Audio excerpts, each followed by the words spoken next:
தீர்மானத்தில் கூட அதை கொண்டாந்துருக்கிறோம். திமுக கவர்ச்சிகரமா 2021 சட்டமன்ற பொதுத் தேர்தலில் சுமார் 525 அறிவிப்புகளை வெளியிட்டாங்க.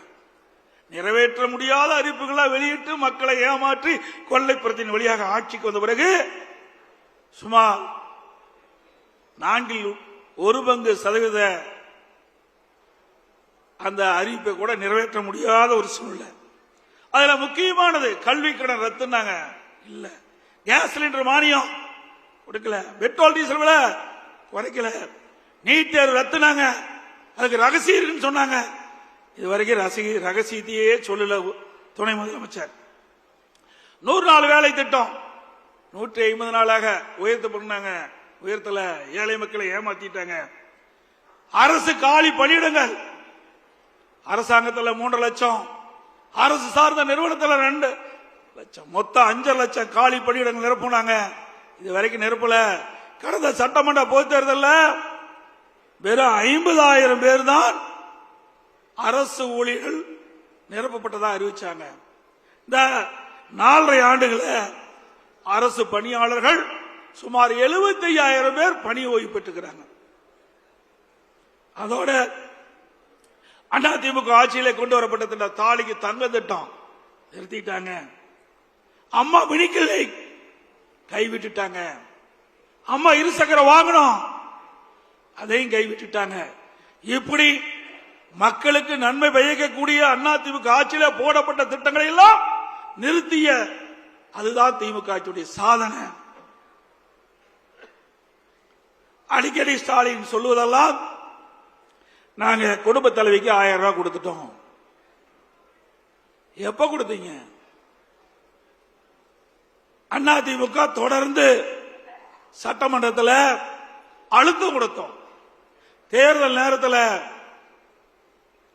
குடும்ப தலைவிக்கு 1000 ரூபாய் கொடுப்பதாக தேர்தலில் அறிவிப்பை கொடுத்துவிட்டு அவருடைய வாக்குகளை பெற்று ஆட்சிக்கு வந்த பிறகு கொடுக்கப்பட்ட வாக்குறுதியை நிறைவேற்றவில்லை.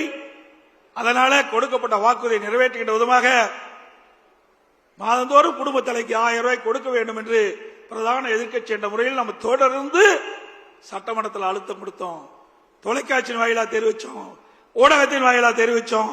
நம்முடைய சட்டமன்ற உறுப்பினர்கள் தொடர்ந்து சட்டமன்றத்தில் அழுத்தம் கொடுத்தாங்க.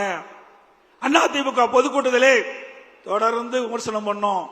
வேறு வழி இல்லாம 28 மாதம் கழிச்சு அதிமுக கொடுக்கப்பட்ட அழுத்தத்தின் காரணமாக தான் மாதந்தோறும் குடும்ப தலைவிக்கு 1000 ரூபாய் கிடைச்சிருக்கு. எப்ப ஸ்டாலின் நேற்றைய தினம் கூட குறிப்பிடுறார், மேலும் 30 லட்சம் பேர்களுக்கு விதியை தளர்த்தி குடும்ப தலைவிக்கு 1000 ரூபாய் மாதந்தோறும் கொடுப்பதா சொல்றாங்க. அப்படின்னா இன்னும் 4 மாசம் தான் கொடுக்க முடியும். 56 மாதம் கொடுக்கல. குடும்ப தலைவருடைய கஷ்டத்தை பார்த்து கொடுக்கல. அடுத்த ஆண்டு நடைபெறுகின்ற பொது தேர்தலை மனதிலே வைத்துக் கொண்டு திரு ஸ்டாலினுடைய அரசாங்கம் விதியை தளர்த்தி 30 லட்சம் பேர்களுக்கு மேலும் மாதந்தோறும் 1000 ரூபாய் குடும்ப தொகை தருவதாக சொல்லியிருக்கிறாங்க. ஆக தேர்தலுக்காகத்தான் கொடுக்கிறாங்க ஒழிய இந்த குடும்ப தலைவி படுகின்ற கஷ்டத்துக்காக கொடுக்கல. நீங்கள் எவ்வளவு பணம் கொடுத்தாலும் மக்கள் வாங்கிக் கொள்வார்கள். ஆனால் ஓட்டு மட்டும் அதிமுக கூட்டணிக்கு தான் போடுவாங்க.